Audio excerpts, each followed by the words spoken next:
Assassin's Creed, c'est plus qu'une licence. C'est un voyage à travers l'histoire, un mélange d'infiltration, d'action, de réflexion et parfois frustration. Salut, c'est JK. Aujourd'hui, on va classer tous les Assassin's Creed du premier jusqu'à AC Shadows. Certains épisodes ont marqué l'histoire, d'autres un peu moins. On va faire le tri sans langue de bois. Installe-toi, c'est parti pour la tier list. On commence avec le tout premier. Celui qui a lancé la licence. Clairement, AC1 a posé les bases avec un univers super riche, historique et super immersif entre histoire et légende. Le gameplay avec son parcours et son assassinat furtif était vraiment innovant à l'époque. L'ambiance sonore et visuelle nous plonge direct dedans et la narration qui mixe passé et présent, c'est un vrai plus qui nous accroche. C'est aussi le premier vrai jeu d'infiltration en mode ouvert qui marche bien.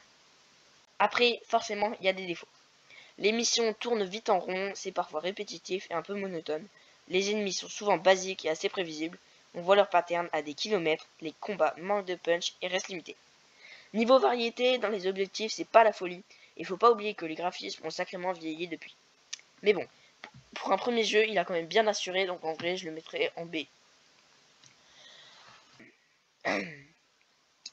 On attaque fort avec Assassin's Creed 2. Clairement, ce jeu a tout changé pour la licence. L'histoire avec Ezio, ce perso hyper charismatique, elle te tient du début jusqu'à la fin. La Renaissance italienne, c'est un univers super riche et super bien foutu. On s'y croirait vraiment. Le gameplay est plus varié, plus fluide, avec plein de nouvelles façons de se faufiler ou d'attaquer. Et l'ambiance entre la musique et les décors, elle te plonge direct dedans. Sans oublier la progression qui est bien dosée, tu gagnes des compétences et des équipements qui te donnent vraiment l'impression d'évoluer. Bien sûr, il y a aussi des petits trucs qui coincent. Certaines missions sont un peu longues et parfois tu te retrouves à faire des tâches similaires, ce qui est un peu saoulé. Le système de combat est mieux que dans le premier, mais il pourrait être encore un peu plus poussé. Parfois, il y a la difficulté est un peu mal réglée, et il y a quelques bugs qui viennent un peu casser le truc. Mais franchement, AC2, c'est un classique incontournable qui a posé les bases solides pour la saga. Donc ouais, en A. Franchement, moi je le mettrais en A. Et là, gros changement de décor avec Assassin's Creed 3. Fini l'Italie, on part en pleine révolution américaine. Ce jeu tente un truc ambitieux, une nouvelle époque, un nouveau héros et un gros virage pour la saga. On incarne Connor, un perso partagé entre ses racines mohawk et l'héritage de son père, qui est plot twist un templier. L'histoire est sérieuse, bien ancrée dans l'histoire, avec des vrais moments marquants aux côtés de figures comme Washington. Côté gameplay, il y a du neuf, on grimpe dans les arbres, on se bat avec des enchaînements bien plus dynamiques et les batailles ont vraiment de l'ampleur. L'ambiance de l'époque est super bien rendue et surtout c'est là que les combats d'aval débarquent pour la première fois. Clairement un tournant pour la licence. Mais voilà, tout n'est pas parfait. Le prologue est super long, genre vraiment long, et certains joueurs trouvent Connor un peu trop froid, pas assez attachant. Il y a des missions qui traînent un peu trop scriptées et pleines de bonnes idées, pas vraiment poussées jusqu'au bout, comme la gestion du domaine. Et puis, à sa sortie, le jeu était loin d'être clean côté bugs. Bref, AC3, c'est un épisode qui ose beaucoup, mais qui divise. Un vrai tournant dans la saga, mais pas forcément aimé.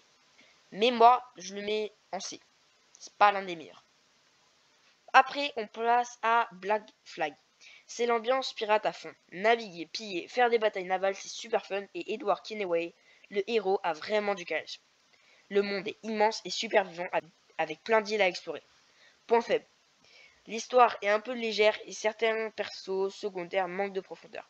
Quelques missions secondaires sont répétitives et la navigation peut parfois devenir monotone. Conclusion, ce n'est peut-être pas le meilleur Assassin's Creed, mais si tu veux un super jeu de pirate avec une vraie ambiance et beaucoup de liberté, Black Flag est clairement incontournable. Mais je le mets en D, parce que c'est vraiment pas le meilleur de la saga, je trouve. On passe à Assassin's Creed Rogue. Rogue propose une ambiance unique avec un héros templier, ce qui change vraiment de la donne. L'histoire fait un lien direct entre Black Flag et Unity, ce qui est cool pour les fans. Le gameplay naval est amélioré avec des combats plus stratégiques, les environnements sont variés entre la côte nord-américaine et les villes européennes. Enfin, on retrouve une bonne dose d'infiltration classique, fidèle à la licence. Par contre, le jeu manque d'innovation, reprenant beaucoup de mécaniques de Black Flag. Il y a moins de contenu et de missions secondaires que dans d'autres épisodes.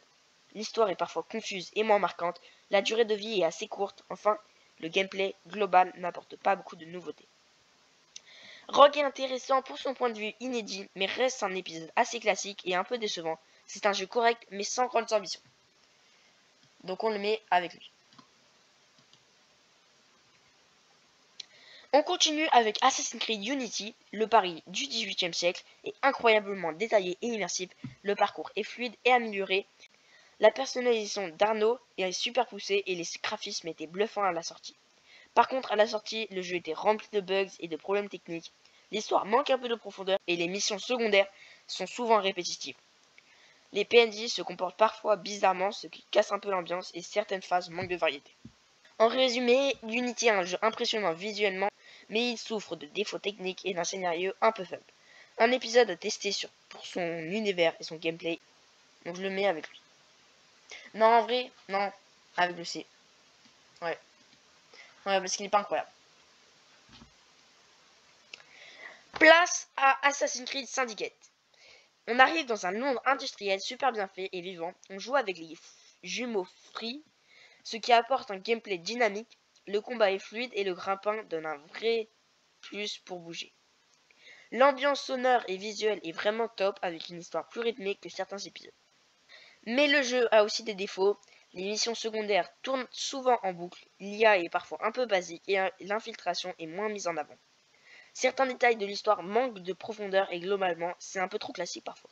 En résumé, Syndicate offre un bon équilibre entre action et exploration. Dans un monde réussi, ce n'est pas le meilleur AC, mais c'est un épisode sympa, dynamique et à découvrir. Donc je le mets avec Black Flag. Ok. Maintenant, on arrive à un duo un peu spécial, Origin et Odyssey. Deux euros RPG qui ont complètement changé la façon de jouer à Assassin's Creed.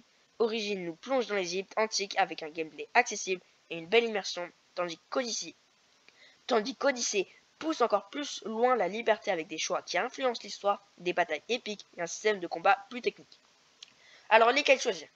Origin, c'est la porte d'entrée parfaite pour ceux qui veulent un assez plus RPG simple et efficace. Odyssey, lui, c'est le grand voyage, plus vaste, plus profond, mais aussi plus exigeant. Bref, deux jeux qui ont chacun leur style, mais qui ont clairement marqué un tournant dans la série. Origin, je le mettrai en A. Et Odyssey en B. Place à Assassin's Creed Valhalla, on plonge dans l'ère des Vikings avec un monde ouvert, immense et hyper détaillé. Le jeu mêle combat brutal et exploration avec des choix qui impactent l'histoire. Le système de gestion de clans ajoute une vraie profondeur et la personnalisation du personnage est super complète. L'ambiance, les musiques et les décors nous embarquent direct dans cette époque sauvage. Mais Valhalla n'est pas parfait. Parfois, les quêtes secondaires tournent un peu en rond et l'infiltration est moins mise en avant que dans d'autres épisodes. Quelques bugs viennent aussi gâcher l'expérience par moments.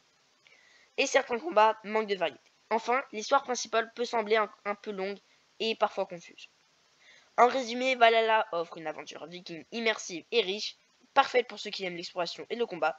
Ce n'est pas le meilleur AC pour les fans de furtivité pure, mais c'est un épisode solide qui a marqué la série.